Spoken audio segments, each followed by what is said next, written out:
शुक्रिया speaker sir, आपने मौका दिया मुझे। और मैं सबसे पहले सर अपोजिशन बीजेपी और तमाम पार्टियों का शुक्रगुजार हूँ जिन्होंने नेशनल कॉन्फ्रेंस के कायद, मेरे कायद, हम सबके लीडर, उनके ऊपर जो हमला हुआ उसको कंडेम किया। स्पीकर सर, जब ये हादसा हुआ उस वक्त मैं डॉक्टर साहब के साथ था और मैं तो यही कहूँगा कि सिर्फ अल्लाह ने उनको बचाया, वरना मारने वाले ने कोई कसर नहीं छोड़ी थी। और जब वो पीछे से आया और उसके पास रिवॉल्वर था, उसने बिल्कुल डॉक्टर साहब के यहाँ पे रख के फायर उसने जैसे ट्रिगर किया। और सिक्योरिटी वाले का मैं मुबारकबाद देता हूँ कि एनएसजी के उस गार्ड ने जब हाथ ऊपर किया तो फायर ऊपर हो गया। फ्रिक्शन ऑफ सेकेंड्स का फ़र्क था और अल्लाह का मैं शुक्र अदा करता हूँ कि जिन्होंने हमारे सरों पे डॉक्टर साहब का साया महफूज रखा। मैं सर एक दो चीज़ें ज़रूर आपको बताना चाहूँगा, क्योंकि डॉक्टर साहब जो एक शख्सियत हैं वो किसी के तारुफ के, मेरे या किसी के मोहताज नहीं है। अमूमन हमें बहुत से मौका मुझे मिला उनसे सीखने का, उनके साथ चलने का, और यकीन माने सर मैंने बहुत कुछ अपनी ज़िंदगी में डॉक्टर साहब से सीखा। और सबसे बड़ी चीज़ डॉक्टर साहब में एक है कि उनको माफ़ करने की बहुत वो है कि कभी किसी के खिलाफ बात नहीं चाहते, और उनकी कोशिश होती है अपनी पार्टी हो, बाहर किसी पार्टी का हो, हर मेंबर को जो है वो साथ चलाते हैं।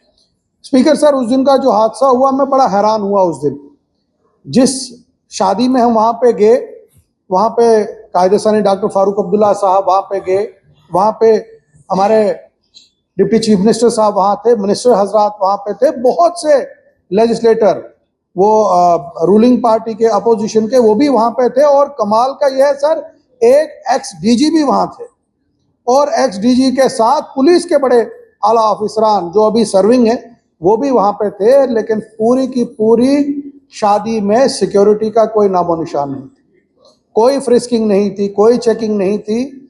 और जब ये हादसा हुआ, आप सुन के हैरान होंगे कि उस शख्स को भी सिविलियंस ने वहां पकड़ा और डिप्टी चीफ मिनिस्टर साहब का जो सिक्योरिटी ऑफिसर था उसने पकड़ा, और बाद में हमें अपनी गाड़ी में उसको पुलिस स्टेशन भेजना पड़ा। अब आप इससे अंदाजा लगा सकते हैं कि किस किस्म का सिक्योरिटी अरेंजमेंट है। मैं ऑनरेबल एलजी साहब से गुजारिश करूं कि वो एक रिव्यू ले लें इस पे, क्योंकि उनका अपना भी अमूमन जो है ट्रैवल चलता रहता है, वो भी आते जाते हैं। सिक्योरिटी सबके लिए बराबर होनी चाहिए। और वो रिव्यू में इसलिए कहता हूं कि इस किस्म के हालात वहां बने कि एक शख्स जो हमला करता है फॉर्मर चीफ मिनिस्टर पे, और बहुत से ओहदों पे वो रहे, और उसके बाद उसको पुलिस स्टेशन ले जाने के लिए भी वहां पे पुलिस की गाड़ी नहीं वहां पहुंची।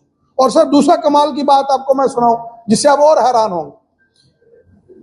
अगर मैं बात करूं, पुंछ के अंदर जब ऑपरेशन सिंदूर हुआ तो एक बम गिरा, एक हमारे मौलाना टीचर साहब जो है वो वहां मारे गए, और बहुत से मीडिया ने चलाया पूरे हिंदुस्तान में, जनाब वो टेररिस्ट था, उसने इस्लामाबाद में ट्रेनिंग ली, उसने ये किया, उसने वो किया, उसको टेररिस्ट डिक्लेयर कर दिया।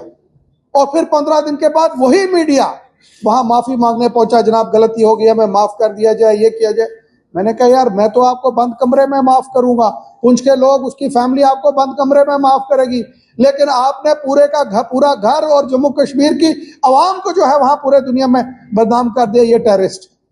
अब आप सोचिए सर, एक बेकसूर इंसान को मीडिया ने टेररिस्ट बना दिया।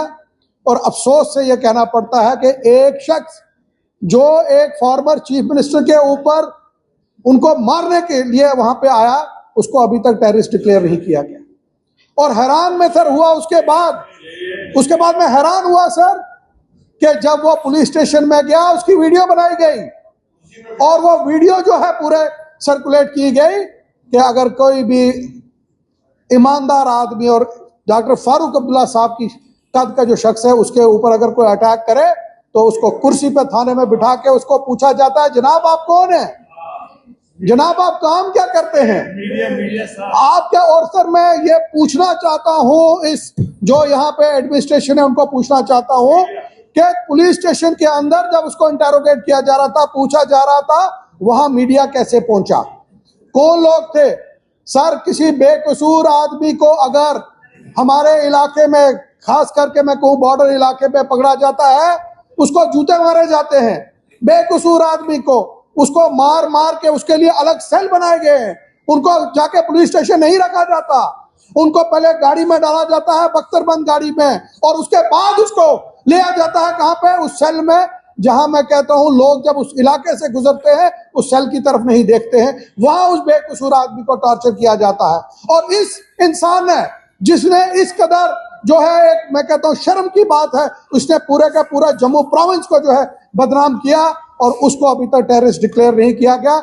मेरी अपील होगी अपोजिशन से और मीडिया वालों से कि इसको 1 नंबर कैटेगरी में टेररिस्ट डाल के इसके ऊपर कार्रवाई की जाए सख्त से सख्त, ताकि दोबारा कोई ये कोशिश ना करे। ये खाली डॉक्टर फारूक अब्दुल्ला साहब की बात नहीं है, सबकी बात है। यहाँ पे एक एक जो मेंबर है ये आप सब। और सर एक मैं आखिर में कहना चाहूंगा, ये खाली डॉक्टर फारूक अब्दुल्ला साहब पे हमला नहीं, ये पूरी की पूरी जम्मू कश्मीर और नेशनल कॉन्फ्रेंस जमात के ऊपर हमला किया गया है।